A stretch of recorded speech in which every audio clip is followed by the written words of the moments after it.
Okay, so law of variable proportions 11th class के micro economics के question paper का सबसे ज़्यादा इम्पॉर्टेंट क्वेश्चन है, जो सबसे ज़्यादा बार रिपीट करा जाता है. I have not seen any micro economics question paper for 11th standard without presence of this particular question. So the importance of this question should not be underestimated. So it's my request to everyone that you should pay complete attention to each and every term which I will be explaining you while explaining the law. Now, this law has certain assumptions to it, because if we won't be assuming some factors, then the law won't work at all. So first of all, I would like to draw your attention towards the assumptions of the law. And there are few things that we need to assume. So the very first thing that I want all of you to assume is that we are operating in short run. We are operating in short run. That is, minimum of one factor should be fixed. Other factors can be variable, but one factor should be fixed. जैसे कि machine को आप एकदम से replace नहीं कर सकते, building आप एकदम से न्यू रिप्लेस नहीं कर सकते, राइट. सो जब तक नहीं कर सकते तब तक का टाइम है short run. So all I want to tell you people is that there will be few elements, those will be variable, जिनको आप चेंज कर सकते हो. For example labour, raw material, electricity जितनी यूज़ करनी है कर सकते हो. मशीन को जितने नंबर ऑफ आवर्स के लिए आपको ऑपरेट करना है उतनी देर के लिए आप मशीन को चला सकते हो. जितनी रॉ मटेरियल की रिक्वायरमेंट है उतना रॉ मटेरियल आप ऑर्डर प्लेस करके मंगवा सकते हो. जितनी लेबर की रिक्वायरमेंट है उतनी लेबर आप हायर कर सकते हो, right. But there are few things जिनको आप एकदम से अपनी ऑर्गेनाइजेशन में लेके नहीं आ सकते हो. जैसे कि एक नई मशीनरी, एक न्यू बिल्डिंग अगर आपको एक्सपेंशन करनी है अपने बिजनेस की, तो या फिर अगर आपको कोई नए एम्प्लॉयज़ चाहिए, for example you need a sales manager, then you will follow a selection process, है ना. लेबर का क्या है, लेबर को तो आप जब चाहो तब हायर कर लो, they will be doing some kind of semi skilled और unskilled job. But when you are hiring a person for a skilled job, then they are needed to be selected after following a selection procedure. So in short run duration we will be assuming that few things will be fixed that can't be changed if we want to increase our production, but there are few things which are variable, which will vary with the level of output. For example अगर हमें ज़्यादा production करनी है, जो भी चीज़ हमारी factory में बनती है, अगर हमें उसको ज़्यादा प्रोड्यूस करना है तो फिर हम लेबर ज़्यादा लेके आ सकते हैं एकदम से, हम ज़्यादा टूल्स यूज़ कर सकते हैं, ज़्यादा रॉ मटेरियल्स यूज़ कर सकते हैं, right. So we will be assuming that we are in short run. Now मैं आपको एक एग्जाम्पल दे रहा हूँ जो मैं आगे इस एजम्पशन में फॉरवर्ड करूँगा. सपोज करो कि हमारी एक फैक्ट्री है जहाँ पे हम बनाते हैं टॉय कार. कार समझते हो, छोटे बच्चे खेलते हैं ना टॉय कार्स के साथ, वो वाली कार हम बनाते हैं.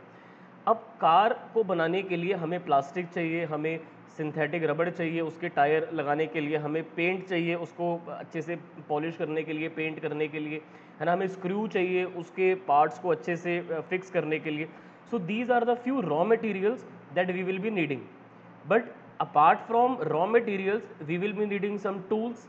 We will be needing a big machinery for converting these inputs into output. That will be the toy truck. तो टॉय कार. तो इस टॉय कार को बनाने के लिए हमें चाहिए बहुत सारे इनपुट्स. तो ये इनपुट्स हम रखेंगे मशीन में, और मशीन में फिर प्रोसेसिंग होगी. प्रोसेसिंग होने के बाद जो रिजल्ट आएगा वो आएगा टॉय कार, बन के निकल के आएगी मशीन में से. तो मैं ये एज्यूम कर रहा हूँ कि शॉर्ट रन में जो मेरी लेबर है, मैं लेबर जितनी चाहूँ उतनी लेके आ सकता हूँ, क्योंकि उनको छोटे मोटे काम करने हैं. लेबर को बस मशीन में इनपुट्स को पुट करना है. लेबर का काम क्या है कि उसको प्लास्टिक हो गया, आयरन हो गया, और बाकी के रॉ मटेरियल हो गए जैसे कि पेंट हो गया, स्क्रू हो गए, वो सब उसको मशीन में लगाने हैं, और ऑटोमेटिकली टॉय कार बन के मशीन में से बाहर निकल के अपने आप आ जाएगी. फाइन. तो मैं ये ज्यूम कर रहा हूँ कि मेरे पास मशीन लिमिटेड है, मेरे पास बिजनेस ऑपरेट करने के लिए जो एरिया है वो भी मेरे पास लिमिटेड है, मेरे पास टूल्स भी लिमिटेड है जो लेबर यूज़ करेंगे. हो सकता है कि जो टॉय कार है उसमें कुछ टूल्स यूज़ होते हैं जो लेबर को यूज़ करने पड़ते हैं कार को फाइनलाइज करने के लिए। मैं एग्जांपल ले रहा हूँ कि जो मशीन है वो कार की अपर बॉडी सेपरेटली बनाती है और नीचे वाले जो टायर के साथ वाली बॉडी होती है वो अलग बनाती है। तो उन दोनों को जॉइन करने के लिए उसको स्क्रू ड्राइवर से मैनुअली फिक्स करना पड़ता है। अब सपोज करो कि लेबर का ये काम है कि वो कार की जो अपर बॉडी है और जो लोअर बॉडी है उसको जॉइन करके स्क्रू ड्राइवर से उसको फिक्स करेंगे। बट जो टूल्स वो यूज़ कर रहे हैं स्क्रू, और जो वो स्क्रू है वो बहुत रेयर है, क्योंकि हमारी जो कार है वो जो टॉय कार है वो it's not an ordinary toy car, it's an exceptional one. इसकी बहुत डिमांड है छोटे बच्चों में, between the age group of 16 to 14 years of age बच्चे बहुत पसंद करते हैं इस कार को। And to maximise the perfection we want कि कुछ काम इसमें मैनुअल होता, कि मशीन में अगर वो स्क्रू लगेंगे तो हो सकता है कि कोई स्क्रू ज़्यादा टाइट हो जाए या कोई बिल्कुल लूज़ रह जाए। तो इसीलिए हमारी फैक्ट्री के जो ओनर है उन्होंने ये इंस्ट्रक्शन दी हुई है कि ऊपर की कार का जो बॉडी पार्ट होगा वो अलग बनेगा और जो नीचे का पार्ट होगा वो अलग बनेगा, और इनको जब ज्वाइन करा जाएगा तो ये काम मशीन से नहीं होगा, ये इंसान करेंगे मैनुअली। ठीक है, तो अब लेबर तो मैं जितनी चाहूँ उतनी लेके आ सकता हूँ, बट टूल्स थोड़े से रेयर है। सपोज करो कि टूल्स हमने अमेरिका से इंपोर्ट करवाए हैं और स्क्रू हम लेते हैं चाइना से। ठीक है, तो ये जो टूल्स हमने इंपोर्ट करवाए हैं यूएसए से, अब ये एकदम से तो आ नहीं सकते अगर हमें एकदम से नीड हो। मान लो कि अगर आप एक महीने में ऑर्डर, मतलब अगर आप आज ऑर्डर प्लेस करते हो तो it will take you about 1 month to get the tools again, जितने आप ऑर्डर करोगे। तो मैं ये एज्यूम कर रहा हूँ कि मेरे पास अभी फ़िलहाल में सिर्फ 3 टूल्स हैं कार को फिक्स करने के लिए। ठीक है, I am only having 3 tools at present because I have just started my business. मैंने अभी अभी बिजनेस की शुरुआत करी है, मेरा टॉय कार का बिजनेस है, और मैंने एक मशीन भी खरीद ली, मैंने एरिया भी ले लिया, बट जो टूल्स हैं मेरे पास सिर्फ 3 टूल्स हैं जिनको यूज़ करके मैं कार को फिक्स करवा सकता हूँ। तो ये है मेरा शॉर्ट रन 1 मंथ का पीरियड। एक महीने के अंदर अगर मुझे ज़्यादा कार प्रोड्यूस करनी है तो मैं टूल्स तो अरेंज कर नहीं सकता, because it will take me about 1 month to get the tools imported from America. So for 1 month, this 1 month period, what else I can use to increase my production? I can use more of labor, I can use more of electricity, मैं machine को ज़्यादा hours के लिए चला सकता हूँ, but for that purpose I will be needing some more labour to work upon the machine. एक labour 24 घंटे काम नहीं करेगी, 8 आवर्स की मैं 3 शिफ्ट लगा सकता हूँ, राइट। तो ये होता है शॉर्ट रन, जब एक महीने तक आप लेबर को इंक्रीज करके अपनी टॉय कार की प्रोडक्शन को इंक्रीज करोगे। तो only I will be changing only one factor, मैं सारे बाकी फैक्टर को यहाँ पर फिक्स रखूँगा। फाइन, तो only one variable factor will be change, only one variable factor कह लो इसको या फिर इनपुट बोल लो, will be changed, all other factors will remain constant, या फिर all other inputs will remain constant, and also I will assume कि मैं technology will remain fixed throughout 1 month period। ऐसा नहीं होना चाहिए कि मैं एक महीने में कोई नई मशीन लेके आ गया या फिर कुछ ऐसी मैंने एडवांसमेंट कर ली जिससे मैं और ज़्यादा टॉय कार बना पा रहा हूँ। जो मैं टॉय कार बनाऊँगा उसमें प्रोडक्शन के लिए technology will be fixed. My technology is needed to be fixed. Now these are my assumptions for the law. ये मेरी एजम्पशंस हो गई, मैं इनको यहाँ सेपरेट कर देता हूँ। अब I am gonna prepare one schedule. अब मैं बनाऊंगा एक शेड्यूल। शेड्यूल में सबसे पहले मैं लिखना चाहता हूँ लेबर। लेबर कितनी मैं यूनिट्स लेबर की यूज़ कर रहा हूँ, कितने लोग मैं लेके आ रहा हूँ। लेबर के बाद आई नीड टूल्स। टूल्स भी कितनी यूनिट्स हैं मेरे पास। फिर कितनी टोटल टॉय कार बन रही हैं, टोटल प्रोडक्शन या फिर टोटल प्रोडक्ट। टोटल प्रोडक्ट को शॉर्ट में टीपी भी बोला जाता है, TP.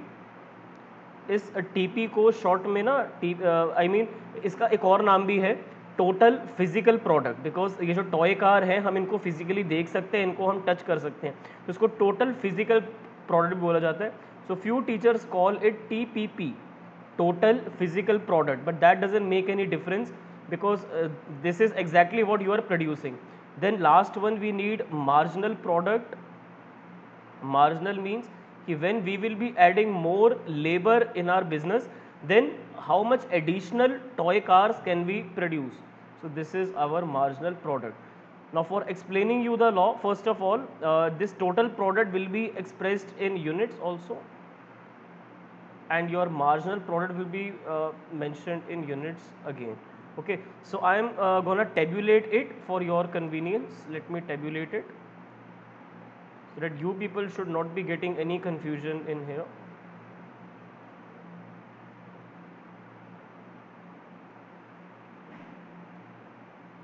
Now let's suppose that I have started my business just now. मैंने अभी अभी business की शुरुआत करी है, मेरे पास लेबर ज़ीरो है, I am not having any labour at present, but I am having 3 tools in my factory which I have got imported from America. Now total production of toy cars is zero because there is no labor in the factory. मेरे पास कोई labour नहीं है. जब मेरे पास labour नहीं है तो फिर वो प्रोडक्शन भी कितनी करेंगे, ज़ीरो, कुछ भी नहीं बन रहा. और मार्जिनल मतलब होता है एडिशनल, मार्जिन मतलब कितना ऐड हुआ. तो एक भी लेबर नहीं है तो कितने टॉय कार एक्स्ट्रा बनी, तो कोई भी टॉय कार एक्स्ट्रा नहीं बनी, it's zero. So this is my first combination where I am producing no car at all and there is no addition at all because there is no labor. So that's why I am having 3 tools which are of no use at all. Now let's suppose that we hire one labor. अब हम एक labour को लेके आते हैं. Now with the use of this labor he has 3 tools to work upon. अब एक लौता labour 3 tools पे क्या ही काम करेगा, बट स्टिल उसने एक टॉय कार बना दी, पूरे दिन में लगा उसको, उसने एक टॉय कार बना दी. तो 0 से 1 में कितना मार्जिन ऐड हुआ है प्रोडक्ट में, तो एक मार्जिन ऐड हो गया. तो ये होता है मार्जिनल प्रोडक्ट, इसको शॉर्ट में MP बोलते हैं, और marginal physical product as you want to call it. So 0 से 1 पर आने के लिए इसमें 1 और ऐड हो गया टॉय कार, तो जितनी कार ऐड हुई है वो मार्जिन में जाती है. देन नेक्स्ट, तो ये वाला कॉम्बिनेशन भी मैं क्लोज कर रहा हूँ. नेक्स्ट कॉम्बिनेशन में अगर मेरे पास अब 2 लेबर हैं, मैं एक लेबर और ले आया, एक से भले दो कहा जाता है ना, हिंदी में भी है वह राइम दैट एक से भले दो, मतलब 2 लोग और बेटर रहेंगे. तो अब 3 टूल्स हैं हमारे पास और 2 लोग हैं जो काम कर रहे हैं, तो अब ये दोनों मिलके 3 टॉय कार बना रहे हैं, तो बहुत अच्छी बात है. इकलौता बंदा एक बना रहा था तो ये एवरेज दे रहा था 1 का, बट अब 2 लोग मिलके 3 कार बना रहे हैं, तो अब ये एवरेज दे रहे हैं 1.5 का. तो अब कितना मार्जिन उन्होंने ऐड कर दिया, इन्होंने मार्जिन ऐड कर दिया 2 टॉय कार का, जो कि बहुत अच्छी बात है. सर टूल्स चेंज नहीं हो सकते, नहीं, टूल्स चेंज नहीं हो सकते बिकॉज हमने अमेरिका से इंपोर्ट करवाए हैं और इनको इंडिया में आने में 1 महीने का टाइम लग जाता है. तो 1 महीने के अंदर आपको यही टूल से काम चलाना है. Now I am closing this combination again. This combination is also closed. Now let's suppose that we are again increasing the labor. Let me extend it because we will be needing some more space. I am extending it in advance. हमें एक labour और की need हो गई. Now we have 3 tools and now they are making 6 toy cars. Terrific. That's what we want. तो अब 3 से 6 पे आने में 3 मार्जिनल प्रोडक्ट और कितने टॉय कार और बन गई, 3 कार और बन गई. तो 3 से 6 में 3 का मार्जिन और ऐड हो गया हमारी टोटल प्रोडक्शन में. तो हमारी टोटल प्रोडक्शन में कितनी कार ऐड हो रही है वो मार्जिन के थ्रू हाईलाइट करा जाता है. जब कोई भी लेबर नहीं था तो एक भी कार नहीं बन रही थी, जब एक लेबर आया तो एक कार बनने लग गई. तो 0 से 1 में आने पे कितनी वैल्यू का मार्जिन और ऐड हुआ, एक कार का मार्जिन और ऐड हुआ, तो एक मैंने यहाँ पर लिख दिया. फिर जब हम एक लेबर को और लेकर आए अपनी फैक्ट्री में, तो इसको लाने की वजह से प्रोडक्शन में बहुत फेवरेबल चेंज आया, बहुत अच्छा चेंज आया. तो 1 से 3 में जब हम आए तो 2 टॉय कार एक्स्ट्रा अब बन रही है ना. 1 से 3 में कितने का चेंज है, यहाँ से यहाँ में 2 का चेंज है. So that is what is presented in marginal product. अब जब एक लेबर हम और लेके आ गए तो इसने तो बहुत ही अच्छा काम करा. हमारे पास 3 टूल्स हैं, 3 लेबर हैं, तो इन तीनों ने मिलके 3 टूल्स पे 6 टॉय कार बना दी। तो 3 से 6 में आते आते 3 का चेंज हो गया। तो यहाँ तक तो सब बहुत अच्छा चल रहा है। सर अगर लेबर 4 या 5 कर दें और टूल्स तो 3 ही हो तो कोई फ़र्क आएगा? वो फ़र्क हम अभी देख लेते हैं क्या आएगा। मैं बढ़ा रहा हूँ, मैंने अभी एंड नहीं करा, we are extending the schedule further. अभी तक तो सब बहुत अच्छा चल रहा था, बट प्रॉब्लम कहाँ पर आएगी? अगर हमारे पास सिर्फ 3 टूल्स हैं, बट अगर हम 4 लेबर लेके आ जाएंगे तो कोई बात नहीं, nothing to worry about right now. ये 4 लोग मिलके 3 टूल्स पे टॉय कार बना तो रहे हैं, बट ये जो रिटर्न आ रहे थे बहुत अच्छे आ रहे थे अभी तक। बट अब की बार सिर्फ इन्होंने मिलके 8 कार बनाई। तो अब आप देख रहे हो कि 6 से 8 में सिर्फ 2 का इंक्रीमेंट आया है। तो 2 मार्जिनल प्रोडक्ट है, जो चेंज आया है वो 2 का आया है, which is not favourable. Now it has started to fall. अभी तक बढ़ रहा था, अब ये डिक्रीज होना स्टार्ट हो गया। Now if you even won't stop, if you will still continue, आपको रोका नहीं है किसी ने। अगर आप 5th लेबर लेके आ जाते हो, 5th लेबर अगर आप लेके आ गए, भाई टूल्स तो उनके पास 3 ही हैं, उनके पास जो टूल्स हैं वो तो सिर्फ 3 ही है काम करने के लिए। They are able to increase the production but only by 1 toy car extra बनी, दैट इज़ 9 इन टोटल। तो अब एक टॉय कार एक्स्ट्रा बनी तो एक का मार्जिन यहाँ पर ऐड हो गया, मैंने लिख दिया, ठीक है। अब अगर इसके भी बियॉन्ड जाते हैं, वैसे आप बोलोगे सर ये डिसीजन आप अच्छा नहीं ले रहे हो इसके बियॉन्ड जाने का, but the law needs that explanation. तो let me write down, I understand that there is no point in going further, because आपको भी पता है और मुझे भी पता है अब क्या होने वाला है, but still I need to show you the effect what will actually happen. So when we will hire the 6th labour, they are only having 3 tools to work upon. 3 tools हैं और 6 लेबर है, तो ये कुछ काम कर ही नहीं पाया। ये जो एक्स्ट्रा बंदा आया ये खाली बैठा रहा पूरे टाइम। तो this is known as disguised unemployment. Disguised unemployment होती है कि ये पर्सन ना तो एम्प्लॉयड है ना तो ये अनएम्प्लॉयड है, दिखने में लग रहा है कि ये एम्प्लॉयड है, बट डिस्गाइज्ड वर्ड का मतलब होता है जो जैसी चीज़ दिख रही है वैसी है नहीं। तो यहाँ पर दिख रहा है कि 6th पर्सन को आपने जॉब दे दी, बट इसकी जॉब देने से कुछ प्रोडक्शन पे फ़र्क नहीं आया। तो it was not a good decision to select this person. इसको हायर करने की ज़रूरत नहीं थी, बिकॉज इसका कॉन्ट्रीब्यूशन कितना आया है? 0। So his contribution is 0, because 5 लोग भी मिलके 9 टॉय कार बना रहे थे और 6 लोग मिलके भी 9 टॉय कार बना रहे हैं। सर अगर इसके बियॉन्ड जाएं, सर क्यों जा रहे हो? देखो मुझे लॉ एक्सप्लेन करना है, मुझे आपको इकोनॉमिक्स समझानी है, तो I need to explain you कि लिमिटेड टूल्स पे बार बार लेबर को बढ़ाने से आपको लॉस हो जाएगा। अगर आप यहाँ पर 7th लेबर लेके आ जाते हो और 3 टूल्स हैं, तो ये 7वां बंदा क्या करेगा? What will he do? He will basically he will distract other people in the factory. ये दूसरे लोगों को डिस्ट्रैक्ट करेगा। तो अब कितनी टॉय कार बन रही है? अब बन रही हैं सिर्फ 8। तो अच्छा वाला, जब 5 लोग थे तो they're making maximum of 9 toy cars, but now that you have hired the 7th person, now his contribution has led to negative returns. Now पहले आप 9 तो बना पा रहे थे, अब तो आप बल्कि 8 ही बना पा रहे हो। ये 7th पर्सन को लेके आने की जो डिसीजन था वो गलत था। So as an economist you should be at 5th labour according to me, क्योंकि 6th लेबर को बेकार में आप वेजेस दोगे जबकि नीड नहीं है, जो कि मैक्सिमम 9 बन सकता है। बट स्टिल सम हाउ अगर आप 6 पर आ गए हो तो आपको 7th पे भूल के भी नहीं जाना। That's what economics tells you, and if you want to take a rational decision then you should understand the fact that 5 labour से ज़्यादा हायर करने का फ़ायदा नहीं है। So you have to wait for 1 month period. So your optimum level according to me will be this stage. This is your optimum level that I am making a rectangle right now. You should not be exceeding this point. Now if you want to exceed production, अब अगर आपको 9 से ज़्यादा produce करनी है toy cars, you can't take help of labor until you have more tools. Understand कर रहे हो मेरी बात को? जब तक आपके पास अब टूल्स नहीं है तब तक आप लेबर को लेके आओगे तो उससे रिटर्न्स आपको अच्छे नहीं आएंगे। देखो स्टार्टिंग में जब आपने लेबर को लाना स्टार्ट करा था, 0 से आप 1 से आए, 1 पे 2 पे आए, 2 से 3 पर आए, तो यहाँ से जो आपको रिटर्न्स आ रहे थे वो इंक्रीजिंग थे, वो ज़्यादा कार बना रहे थे, है ना। स्टार्टिंग में जब लेबर आप नई लेके आ रहे थे 1%, 2%, 3%, तो उनको 3 टूल्स पे काम करना था, तो ये लोग आपको रिटर्न बहुत अच्छा दे रहे थे। तो इसको बोला जाता है स्टेज ऑफ इंक्रीजिंग रिटर्न्स, इसको बोला जाता है स्टेज ऑफ इंक्रीजिंग रिटर्न्स। ठीक है, बट जब आप इसके बियॉन्ड चले जाते हो, जब आप इसके बियॉन्ड चले जाते हो 4, 5 और 6, यहाँ पर आप देख रहे हो कि इस स्टेज में आपके जो रिटर्न्स हैं वो डिक्रीज कर रहे हैं।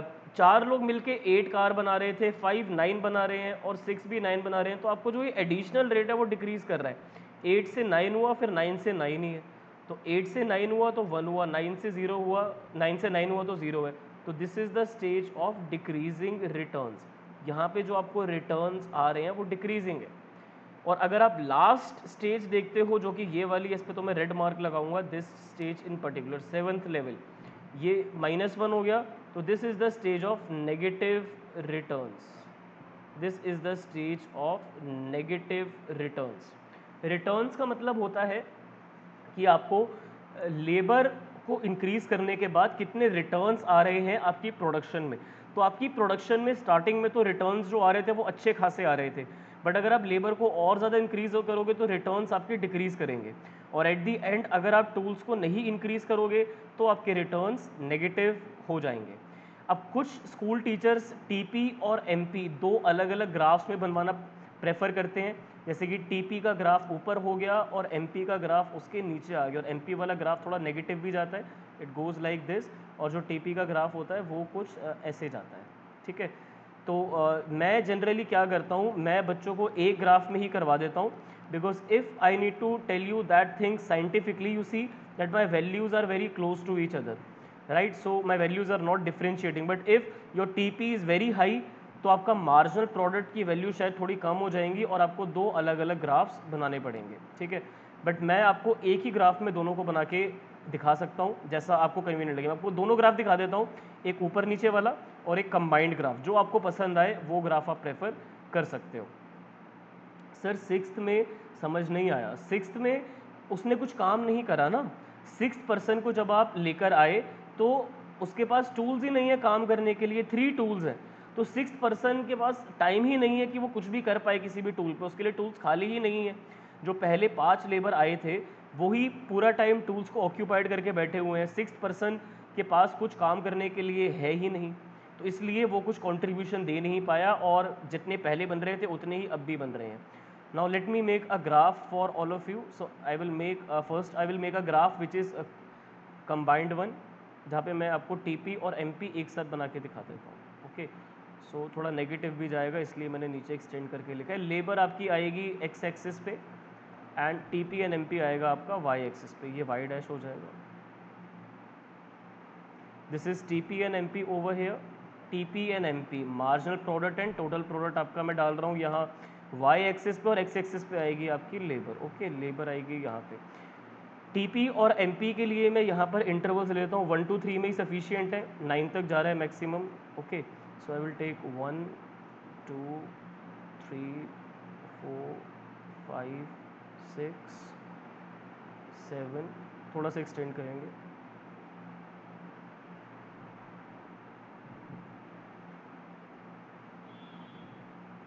8 9, बहुत है। यहाँ पर भी -1 -2 -3 फॉर लेबर वी नीड 1 2 3 4 5 6 7, तो 1 2 3 4 5 6 and 7। Let's make TP first 0 पे 0, तो अगर आप बोलोगे थोड़ा मैं इसको डॉट ऐसे लगा देता हूँ और बिग डॉट कर दूँ, थोड़ा बेटर दिखेगा ना, 0 पे 0। ठीक है, तो पहले मैं प्लॉट कर रहा हूँ TP को विद लेबर। ओके, तो I am plotting these two. All right sir, तो 0 पे 0, फिर 1 पे 1, 1 पे 1, थोड़ा सा डार्क और करेंगे, 1 पे 1,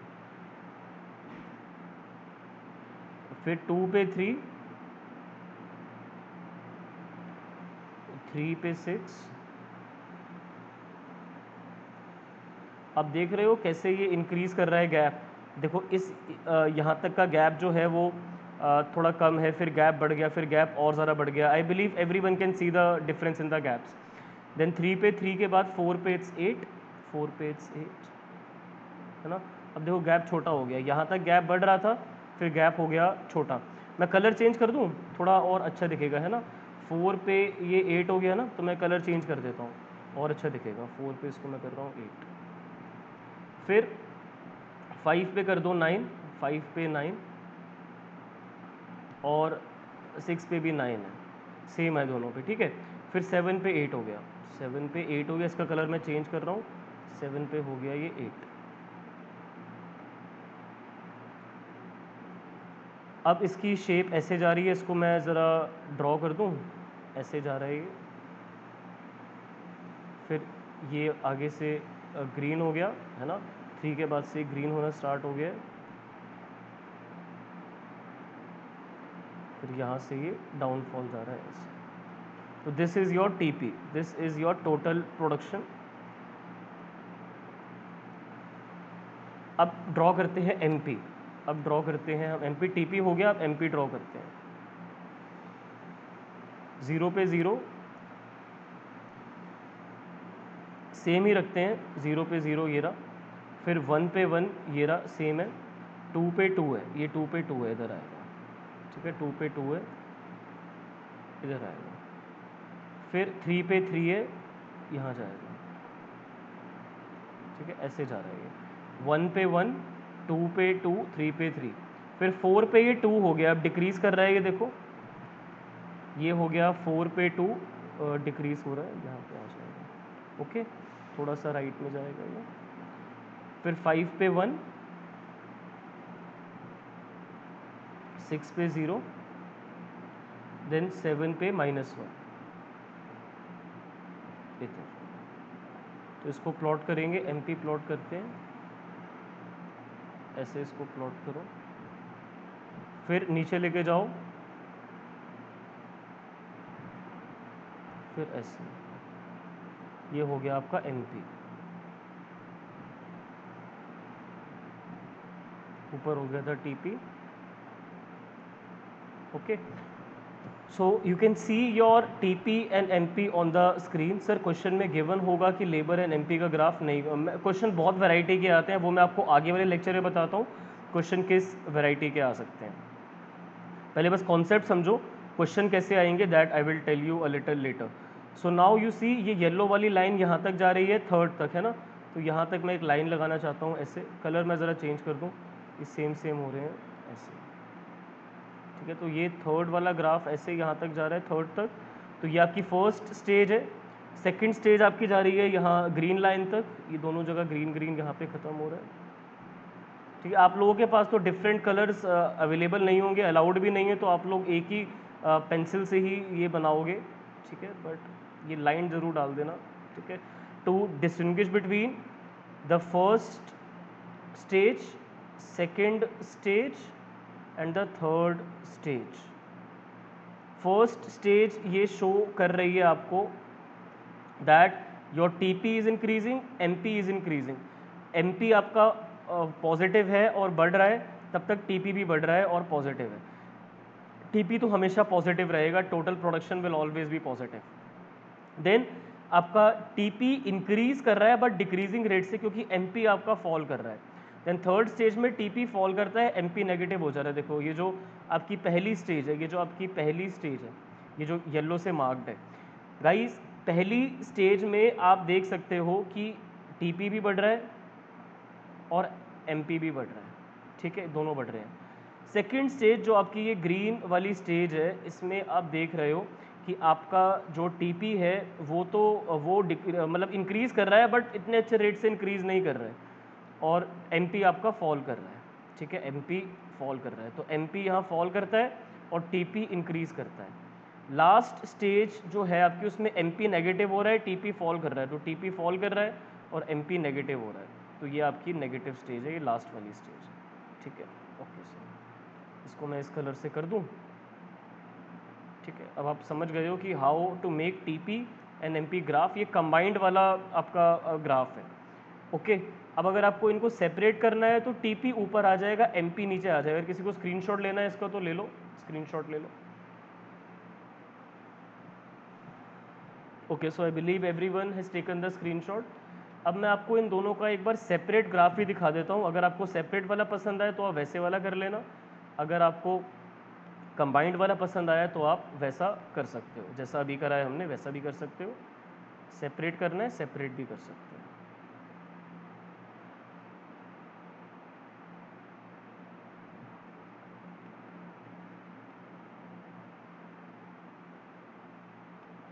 ऊपर बना देते हैं टीपी का,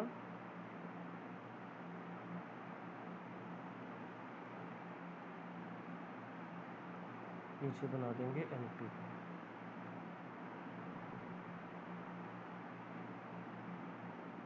एमपी का नेगेटिव में भी जाएगा ना, इसलिए नेगेटिव वाला मैंने डाला है। फिर ओरिजिन दोनों का, एक्स एक्सिस दोनों के, ओ सॉरी ऊपर वाई आएगा, यहाँ वाई एक्स, यहाँ वाई डैश। फिर इंटरसेप्ट्स भी मार्क कर देते हैं, 1 2 3 4 5 6 7 8 and 9। This is your TP. MP के लिए सेपरेट कर दिया, नीचे मैंने बना दिया 1 2 3 4 -1, थोड़ा सा चलो ठीक है, -1 तक ही जाना है वैसे तो। देन लेबर के लिए, लेबर भी यहाँ पर आएगी, लेबर यहाँ पर भी आएगी, 1 2 3 4 5 6 एंड 7। इसके साथ साथ ही चल रहा 1। इसमें बिल्कुल स्केल से ना बिल्कुल सही सही जगह प्लॉट करना पड़ेगा आपको, आइडिया ले लेके। 5 6 और 7 थोड़ा सा इसका ना आगे जा रहा है, हाँ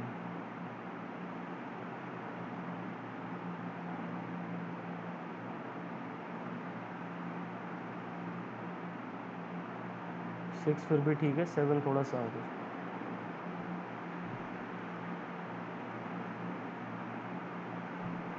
अरे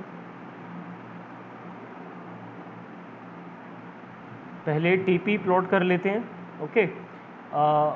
0 पे 0 एंड 1 पे 1, 2 पे 3, 3 पे 6, फिर 4 पे 8, 4 पे 8, थोड़ा सा ऊपर चला गया क्या, 8 यहाँ आएगा। फिर 5 पे आएगा आपका 9, 6 पे भी 9, 7 पे फॉल करेगा 8। इसको कलर चेंज करेंगे,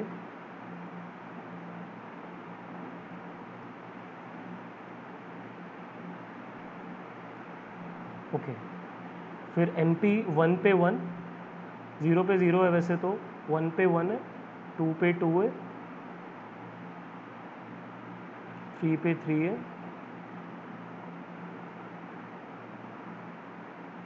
4 पे 2 हो गई, 5 पे 1 हो गई, 6 पे 0, 7 पे फॉल कर रही है, इधर -1 पे आ जाएगी, ठीक है। अब इनको प्लॉट करते हैं, येलो वाले पहले ज्वाइन कर देते हैं, इनको भी ज्वाइन कर दो। फिर ग्रीन वाले ज्वाइन कर देते हैं, इनको भी ज्वाइन कर दो। फिर लास्ट वाला ज्वाइन कर देते हैं, इसको भी ज्वाइन कर दो, ठीक है। अब देखो, मतलब सेपरेट भी बना सकते हो TP MP, it's up to you, आपको कैसे इसको प्लॉट करना है, ठीक है। अब देखो ये फर्स्ट स्टेज होगी जो थर्ड पे जा रही है, ये दोनों की फर्स्ट स्टेज है, ये सेकंड स्टेज यहाँ तक जा रही है 6th पे, और 7th स्टेज यहाँ पर है, ओके। तो you can also specify like this is the first stage, this is the second stage, this is the third stage. तो इसमें मैंने टीपी एमपी को सेपरेट कर दिया, टीपी ऊपर आ गया और एमपी नीचे यहाँ पर आ गया। तो आप ऐसे भी कर सकते हो, और जैसे पहले मैंने कंबाइंड करके दिखाया था, आप वैसे भी कर सकते हो। The choice is yours. You can take screenshot of the same, please take screenshot. So I believe this is clear to all of you. First stage, second stage, third stage, increasing returns, decreasing returns and negative returns. अब next lecture में मैं आपको notes में से इस law के बारे में और डिटेल्ड इन्फॉर्मेशन देता हूँ। अभी इंट्रोडक्शन हो गया, अब हम नोट्स में से इसको स्टार्ट कर सकते हैं।